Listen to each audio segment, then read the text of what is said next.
ওখানে কি আবার গেছো কি ওখানে এখানে নেও কাঁঠাল দেখেন এই বাইরে একটা কাঁঠাল ভাঙ্গা হলে ওখানে গেছে আবার আর এক কাঁঠাল ইয়া করবার লাগে দুপুরে হঠাৎ করে দেখেন কি বৃষ্টি শুরু হয়েছে এমন বৃষ্টি শুরু হয়েছে এখন একটু একটু কমতেছে আবার এই মানে বৃষ্টি শুরু হয়ে যায় এই অবস্থা সাদিকের আব্বা এই যে দিকটা দেখেন কি করতেছে এই যে কাঁঠাল একটা গাছ থেকে পড়ছে ওই কাঁঠাল আর এই যে দেখেন ও বলতেছে যাও খাইবো যাও তো জীবনে খাই না হলে এই যে যাও দে হচ্ছে পাতিস হলে বইছে খাইবার লাগি সাদিক তুমি কি করো সাইজ দিয়ে খেলা করো ও নতুন করে লাগাইতেছে প্রায় সেটা দিয়ে খেলা করতেছ তোমার আব্বা খাইতেছে যাও যাও খা তাহলে কাউ কাউই হবো হ্যাঁ যাও খা কাউ কাউ হবো দেখেন গাছের আম কত বড় বড় আম কত বড় গাছ কিন্তু দুর্ভাগ্যের বিষয় কেউ নাই পারার মতো যে পারবো কোনো মানুষ পায়ও না যে এত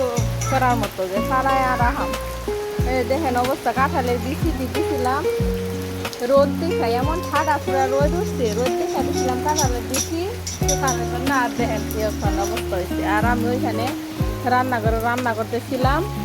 এমন বিদ্যুৎ চমকাইতেছে তো আমি বয়ে ঠেলা চলে আসছি রান্নাঘর থেকে কারণ আমাদের পাশের বাসায় একজন মারা গেছে কয়েকদিন আগে 4-5 দিন আগে এই জন্য বয়ে ঠেলা এসে পড়ছি বয়ে ঠেলা এসে পড়ছি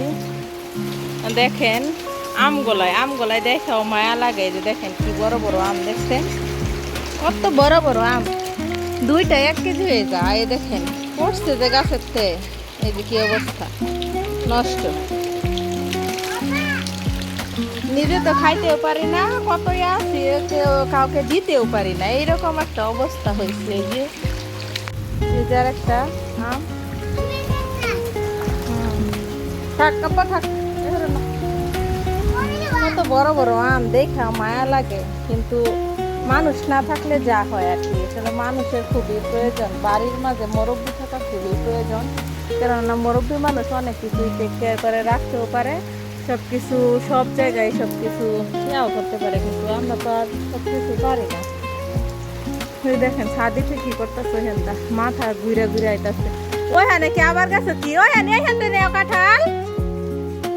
দেখেন এই বাইরে একটা কাঁঠাল ভাঙ্গা মানে ওখানে গেছে আবার আর এক কাঁঠাল ইয়া করবার লাগে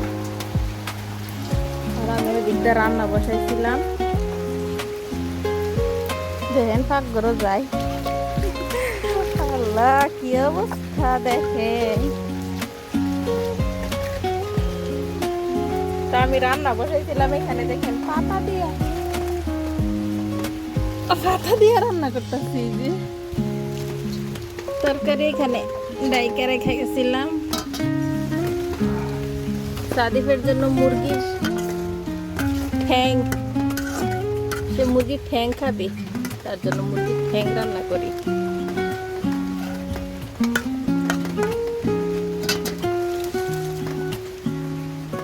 আরেকটা জিনিস আপনাদেরকে দেখাই যে দেখেন মেরাপিটা কত সুন্দর পোড়া হয়েছে আমি কিন্তু চুলার মাঝে দিয়ে রাখছিলাম বলে উপরে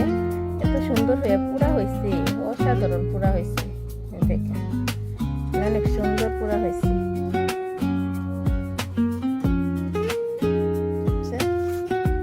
এটা মাঝে একটু ছাই লাগছে আর একটা মাঝে কিন্তু ছাই লাগে নাই খুব সুন্দর হয়ে পুরা হয়েছে এটা হচ্ছে সাদিফের জন্য দিয়েছিলাম